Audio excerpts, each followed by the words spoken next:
Personne ne fit attention au garçon lorsqu'il entra dans le salon immense, encore imprégné du parfum du café arabe et du cuir neuf. Tous les regards étaient fixés sur le milliardaire, assis droit comme un juge, tandis que sa mère, femme de ménage depuis 15 ans dans cette villa parisienne, gardait les yeux baissés, comme toujours. Elle avait appris à devenir invisible. Son fils aussi. Du moins, c'est ce que tout le monde croyait. Ce jour-là, une simple phrase allait fissurer un monde bâti sur le silence et le mépris. Le garçon devait avoir 16 ans à peine. Vêtements simples, regard calme, posture respectueuse. On l'avait autorisé à attendre sa mère après son service. Rien de plus. Autour de lui, des invités fortunés échangeaient des banalités en français sophistiqué, parfois en anglais, parfois en arabe. Des langues qui, pour eux, étaient des symboles de pouvoir. Puis, presque par accident, le milliardaire posa une question en arabe classique, agacé par un malentendu avec un associé étranger. La réponse vint. Claire. Parfaite. Sans accent. Le silence tomba brutalement. Avant de continuer cette histoire bouleversante, prenez une seconde pour aimer la vidéo et vous abonner à la chaîne si vous aimez les récits puissants et inattendus comme celui-ci. Le milliardaire tourna lentement la tête vers le garçon. Ses invités aussi. Le jeune homme soutint le regard sans arrogance, sans peur. Il ajouta quelques mots, changeant naturellement de langue, puis encore une autre, comme si c'était la chose la plus normale au monde. Sa mère leva enfin les yeux. Elle ne l'avait jamais entendu parler ainsi. Personne ne savait encore ce que ce talent caché allait réveiller, ni pourquoi, à cet instant précis, le visage du milliardaire venait de se figer, comme s'il venait d'entendre quelque chose qu'il n'aurait jamais dû découvrir. Le milliardaire se leva lentement, comme si le sol sous ses pieds venait de changer de texture. Il observa le garçon avec une attention nouvelle, presque dérangeante. « Comment as-tu appris l'arabe classique ?» demanda-t-il, cette fois sans dureté, mais avec une curiosité mêlée d'incrédulité. Le jeune homme répondit avec simplicité, passant aussitôt au français le plus élégant, puis à un anglais fluide, presque académique. Chaque mot tombait avec une précision chirurgicale, comme s'il savait exactement où frapper. Les invités échangèrent des regards nerveux. Certains souriaient, d'autres semblaient mal à l'aise. La mère, elle, tremblait. Elle connaissait son fils studieux, silencieux, toujours plongé dans des livres empruntés, mais elle ignorait l'étendue de ce monde intérieur qu'il gardait caché. Elle voulut parler, s'excuser peut-être, mais aucun son ne sortit de sa bouche. « Combien de langues parles-tu » lança quelqu'un au fond du salon, mi-amusé, mi-sceptique. Le garçon hésita une fraction de seconde, puis répondit calmement, « 9. Un rire étouffé parcourut la pièce, vite remplacé par un malaise palpable lorsqu'il poursuivit, énumérant les langues avec une aisance déconcertante, en donnant à chaque fois une phrase courte, parfaite, comme une signature. Le milliardaire sentit quelque chose lui échapper. Ce n'était pas seulement de la surprise. C'était une fissure dans ses certitudes. Comment un tel talent avait-il pu grandir sous son toit sans qu'il ne le remarque? Il posa alors une question plus personnelle, presque intrusive, persuadé de reprendre le contrôle. Le garçon baissa légèrement les yeux avant de répondre, et dans ce bref silence, personne ne devina que cette réponse allait révéler un passé bien plus lourd que ce que tous imaginaient. Le garçon inspira profondément avant de parler, comme s'il choisissait avec soin quelle partie de la vérité il pouvait laisser s'échapper. « J'ai appris parce que je n'avais pas le droit d'échouer, » dit-il doucement. Sa voix n'était ni accusatrice ni plaintive, seulement chargée d'une lucidité qui dérangeait. Le milliardaire fronça les sourcils. Cette réponse ne figurait dans aucun scénario qu'il avait anticipé. Il expliqua alors, toujours sans se plaindre, comment sa mère rentrait tard, épuisée, et comment il l'attendait en révisant ses cours, écoutant des radios étrangères, recopiant des phrases qu'il ne comprenait pas encore. Les langues étaient devenues des refuges, des portes ouvertes vers des mondes où personne ne le regardait comme le fils de la femme de ménage. Chaque mot appris était une victoire silencieuse contre l'invisibilité. Autour d'eux, le salon semblait rétrécir. Les invités, soudain trop conscients de leurs propres privilèges, ne savaient plus où poser les yeux. La mère serrait son balai contre elle, comme si c'était la seule chose solide à laquelle se raccrocher. Elle découvrait son fils en même temps que les autres, et cette découverte la remplissait d'une fierté mêlée de peur.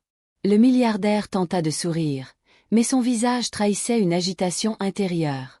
Il demanda où le garçon avait étudié. La réponse fut simple. Il n'avait jamais fréquenté d'école privée prestigieuse, seulement des établissements ordinaires, parfois même défavorisés. Pourtant, ses connaissances dépassaient celles de nombreux experts que le milliardaire avait l'habitude de côtoyer. C'est alors qu'un des invités proposa, sur un ton faussement léger, de tester réellement ses compétences. Une épreuve improvisée, publique, presque cruelle. Le garçon leva les yeux. Il comprit immédiatement que ce moment déciderait de bien plus qu'une simple démonstration de langue. Le défi fut lancé comme on jette une pièce dans l'eau, sans mesurer la profondeur. Un homme d'affaires italien s'avança, sûr de lui, et prononça une phrase rapide dans son dialecte natal, avec un sourire condescendant. Le garçon écouta sans l'interrompre, puis répondit aussitôt, avec le même accent régional, la même intonation familière. Le sourire de l'Italien se figea net. Un murmure parcourut la salle. Sans attendre, une femme enchaîna en russe, puis un autre invité tenta l'allemand, chacun persuadé de trouver enfin la faille. À chaque fois, la réponse arrivait, fluide, précise, presque naturelle. Ce n'était pas une récitation apprise par cœur, mais une véritable compréhension, vivante, incarnée. Le garçon ne cherchait pas à impressionner. Il se contentait de répondre, comme on respire. La mère avait porté une main à sa bouche. Des larmes silencieuses coulaient sur ses joues. Elle se souvenait des nuits sans chauffage, des livres abîmés récupérés dans des cartons, des sacrifices qu'elle n'avait jamais osé raconter. Elle comprenait maintenant que chacun de ces moments avait laissé une trace profonde. Le milliardaire, lui, n'applaudissait pas. Il observait. Son regard était devenu plus sombre, plus calculateur. Il posa une dernière question, cette fois en arabe littéraire, complexe, chargé de références culturelles et historiques, convaincu que ce niveau-là serait infranchissable. Le garçon répondit lentement, avec une élégance presque troublante, corrigeant même une nuance de sens. Un silence lourd tomba à nouveau. Mais ce silence n'était plus celui de la surprise. C'était celui d'une décision qui commençait à se former dans l'esprit du milliardaire. Une décision dont personne n'imaginait encore les conséquences. Le milliardaire rompit enfin le silence. Mais sa voix avait changé. Elle n'était plus autoritaire, ni moqueuse. Elle était basse, presque prudente. « Qui t'a aidé ?» demanda-t-il, incapable d'accepter qu'un tel niveau puisse naître sans appui, sans réseau, sans argent. Le garçon secoua doucement la tête. « Personne », répondit-il. Puis, après une courte hésitation, il ajouta qu'il avait surtout appris en observant, en écoutant, en traduisant le monde autour de lui. Cette réponse troubla davantage encore l'homme riche. Toute sa vie, il avait cru que le talent avait besoin d'un cadre luxueux pour éclore. Or, devant lui se tenait la preuve vivante du contraire. Les invités, eux, commençaient à se disperser, mal à l'aise, comme si la scène avait cessé d'être un divertissement pour devenir un miroir trop honnête. Le milliardaire fit alors signe à la mère d'approcher. Elle obéit, intimidée, le dos légèrement courbé par des années de discrétion forcée. Il la regarda longuement, comme s'il la voyait pour la première fois. « Vous saviez ?» demanda-t-il. Elle répondit par un simple hochement de tête. Elle savait, oui, mais elle ne savait pas comment protéger ce don sans attirer des dangers. Un instant plus tard, le milliardaire invita le garçon à s'asseoir. Un geste banal en apparence, mais lourd de sens dans cette maison où tout obéissait à une hiérarchie invisible. Le garçon s'exécuta, conscient que cette invitation n'était pas une récompense, mais le début d'une conversation bien plus sérieuse. Et tandis que la porte du salon se refermait sur les derniers invités, le milliardaire posa une question qui allait changer le cours de leur vie, une question à laquelle le garçon n'était pas certain de vouloir répondre. « Que veux-tu faire de ce talent ?» demanda le milliardaire, les doigts croisés, le regard fixé sur le garçon comme on observe une pièce rare. La question semblait simple, mais elle portait un poids immense. Le jeune homme resta silencieux quelques secondes.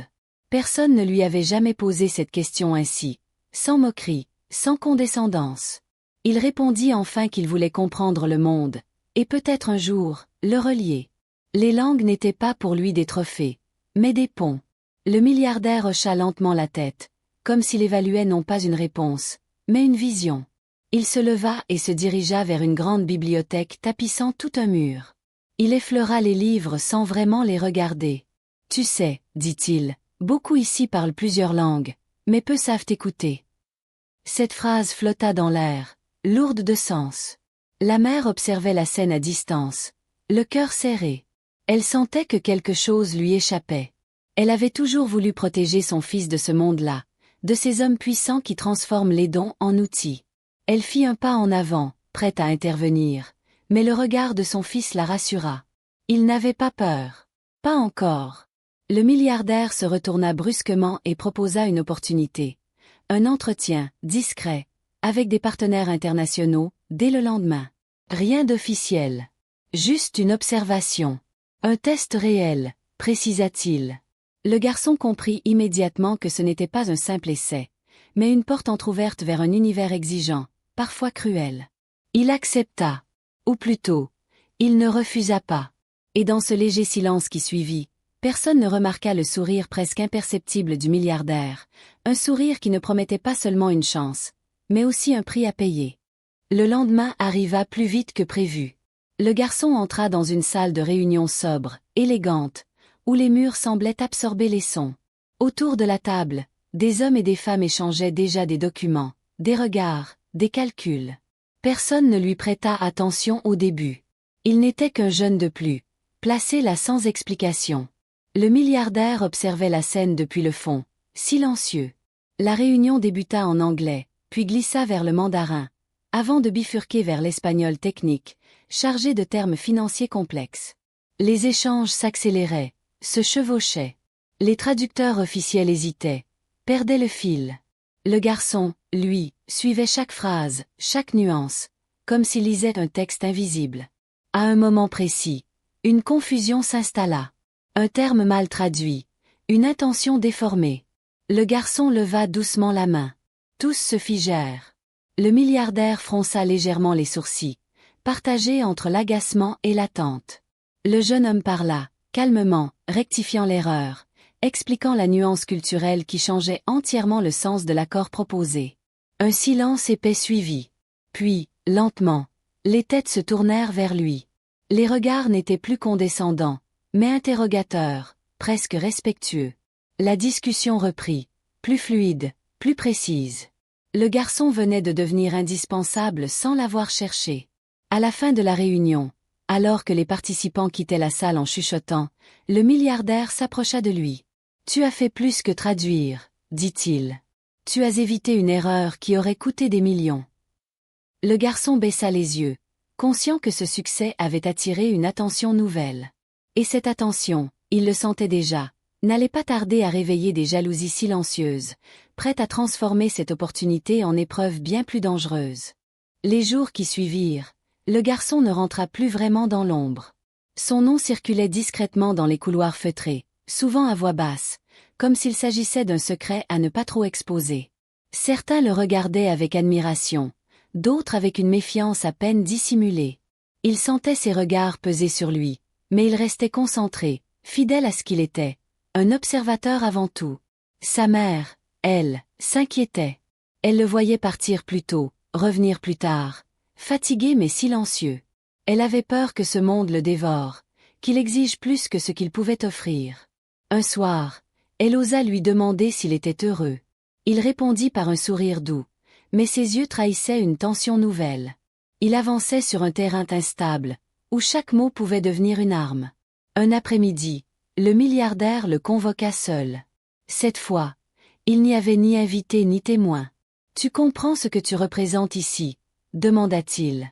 Le garçon répondit qu'il était conscient d'être utile, mais pas irremplaçable. Cette humilité surprit l'homme puissant, qui y vit à la fois une force et une faille. Il lui confia alors que certains partenaires n'acceptaient pas qu'un jeune sans titre ni diplôme prestigieux influence des décisions majeures.